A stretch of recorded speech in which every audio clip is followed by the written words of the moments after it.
What's up? My name is Lamb. Back at it again with another great video. On today's video, I'm just going to update you on my debt-free journey and what it has been like being debt-free. I have been debt-free, I want to say maybe like a year and a half now.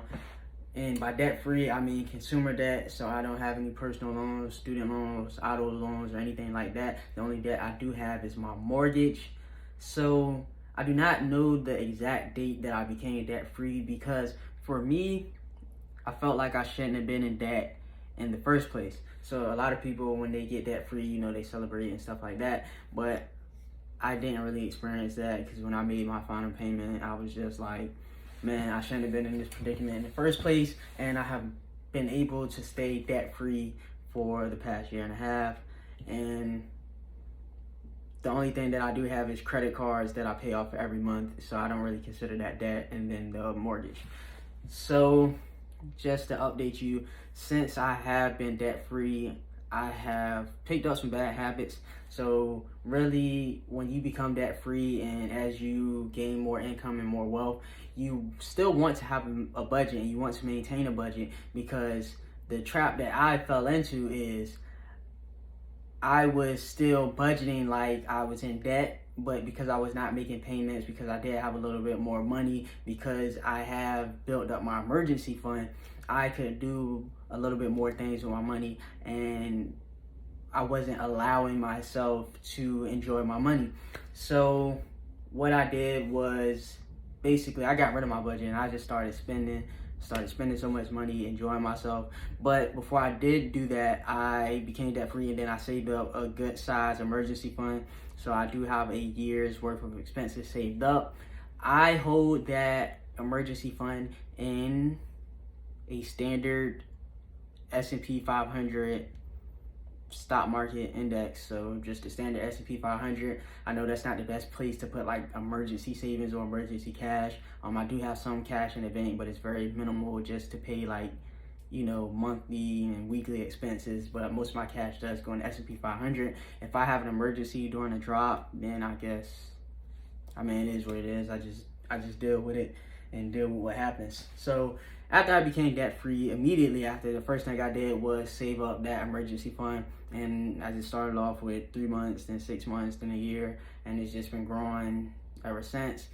And after I got to about a year, that's when I was like, hey, Khalid, you can breathe, you can back up off your budget. And what I should have done is created a new budget for my new now expenses, because I'm no longer saving as much for my emergency fund, and I have that fully funded, and I'm not saving and I'm not paying off the debt. So I should have created a new budget, but I didn't. I just completely just went crazy, what I consider, going crazy, because I'm not used to spending money. So I noticed that I had never bought anything off of Amazon.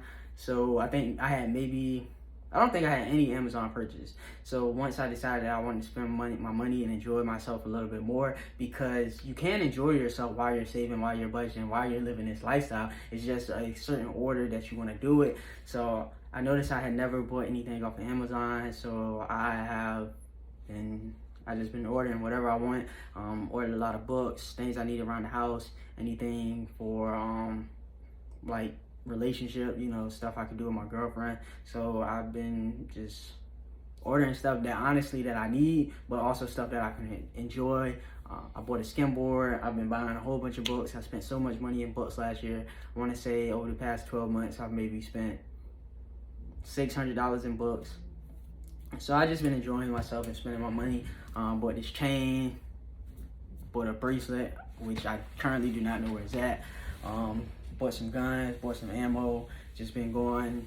I went on vacation in May for my birthday. So I have all of that money that I was saving up towards my emergency fund. I've basically just been enjoying myself a little bit more, and I have been saving, but just a little bit less.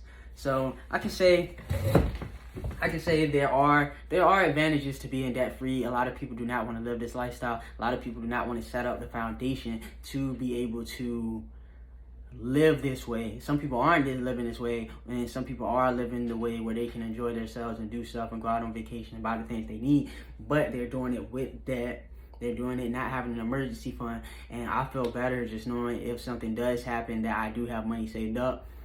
I'm not comfortable enough where I feel like I have enough money saved up that I can quit my job.